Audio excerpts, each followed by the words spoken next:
Bienvenidos a Agua de Vida Eterna de su Ministerio Internacional Patmos. Primera Crónica 21, todo el capítulo nos habla de algo que va a ser de beneficio para la vida de cada uno de nosotros.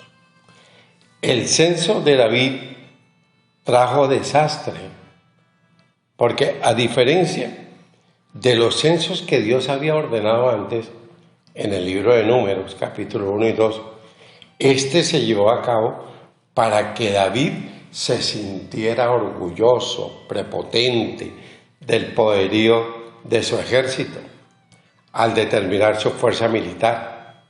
David confiaba más en ese poder que en Dios. A veces puede ser difícil identificar la diferencia entre sentirse confiado por depender solamente en el poder de Dios y sentirse lleno de orgullo, el ego bien administrado por haber sido usado por Él para lograr grandes propósitos. El texto bíblico dice que Satanás incitó a David a que hiciera este censo. ¿Acaso puede Satanás forzar a la gente a que haga cosas malas? No. Satanás solamente tentó a David con la idea, pero fue David quien decidió actuar conforme a la tentación. El demonio ha estado tentando a la gente a pecar desde los tiempos del huerto del Edén. Recuerde la pareja de Adán y Eva.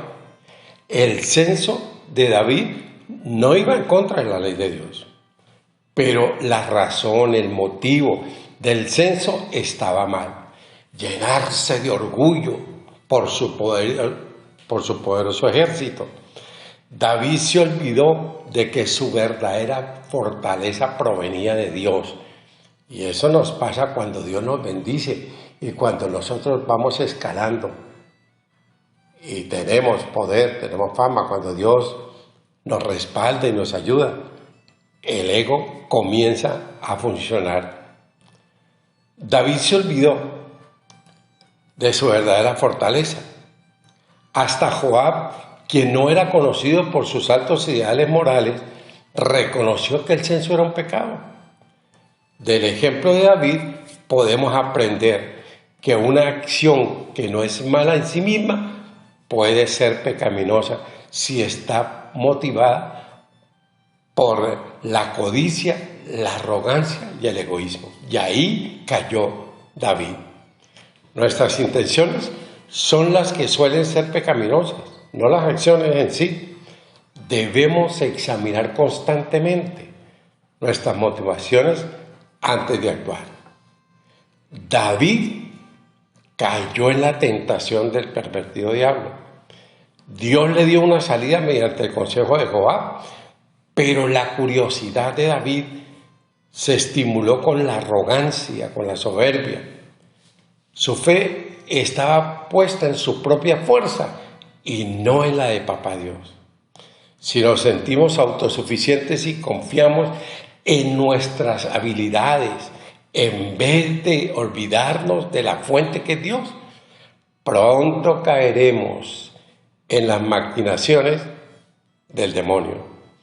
La autosuficiencia nos aparta de Dios. La humildad nos acerca a Él. Cuando sea tentado, examine sus deseos más profundos para comprender por qué la tentación es tan atractiva. Cuando David vio que había pecado, reconoció la culpa, admitió que estaba mal y le pidió perdón inmediatamente a Dios. Muchas personas quieren tener la bendición de Dios y los beneficios de ser hijo de Dios en su vida sin reconocer su maldad, su pecado ni su culpabilidad. La confesión y el arrepentimiento tienen que suceder antes de recibir el perdón de Dios. Al igual que David, debemos asumir la responsabilidad de nuestros actos y confesarlos a Dios antes de esperar que Él nos perdone y continúe su obra en nosotros. El pecado tiene un efecto dominó. Una vez que se comete un pecado, se desencadena una serie de consecuencias. Dios perdonará nuestro pecado si se lo pedimos, pero las consecuencias, ojo, las consecuencias de ese pecado ya se han puesto en marcha. David pidió misericordia y Dios respondió deteniendo el ángel antes de que completara su misión de muerte. Sin embargo, las consecuencias del pecado de David ya habían causado grave daño. Dios siempre perdonará nuestros pecados y a menudo intervendrá para aliviar sus amargas consecuencias, pero quedarán las cicatrices. Pensar a fondo sobre las posibles consecuencias antes de hacer algo puede evitar que lo llevemos a cabo y ahorramos mucho dolor y sufrimiento. Esto es un ejemplo y una advertencia de Dios. Ojo con las tentaciones. Yo soy el que me dejo tentar. Y David, habiendo sido advertido por su general del ejército, que no era tan espiritual, hizo caso omiso. ¿Por qué? Porque comenzaron a actuar en su vida la arrogancia, la soberbia, la altanería. Y mire dónde cayó, 70,000 fueron los muertos. Terrible. Aunque David reconoce la situación, dice, ¿qué han hecho estas pobres ovejas? Yo fui el causante, máteme a mí. Increíble. Parecido a como hay muchos hoy que cuando ven las situaciones difíciles en su familia, en sus amigos, en sus discípulos, salen corriendo y los abandonan. David no, a David le dolió en su corazón que estas pobres ovejitas fueran muertas por su necedad y por su pecado. Las consecuencias de yo tomar decisiones absurdas vienen. Dios me perdona, pero quedan las cicatrices. Amado Dios, cómo no alabarte, glorificarte y exaltarte por esta advertencia, para que nosotros abramos los ojos. Abre mis ojos para deleitarme en las maravillas de tu ley. Enséñame tú lo que yo no veo para no pecar contra ti. Que tú me protejas, que tú me cuides, que tú me guardes de tomar decisiones en mi altanería, en mi autosuficiencia, en mi soberbia. Joab le advirtió, pero no hizo caso. Y la situación se tornó difícil.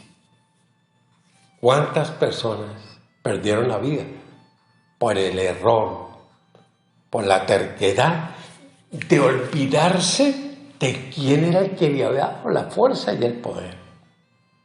El poder de cada uno de nosotros está en la intimidad, en la obediencia, en la alabanza y en la adoración a Dios, de una dependencia absoluta de Él. Cuando uno abandona a Dios o lo deja, pronto morará mi alma en el silencio, en el desierto. Dios es mi compañía y mi protección. Y Él es el que da, Él es el que provee.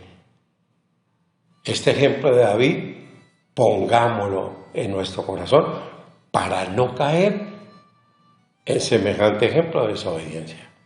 Recibe toda la gloria y toda la honra, Padrecito bueno, en el nombre de nuestro amado Redentor Jesucristo y en la dulce compañía de tu Espíritu. Amén.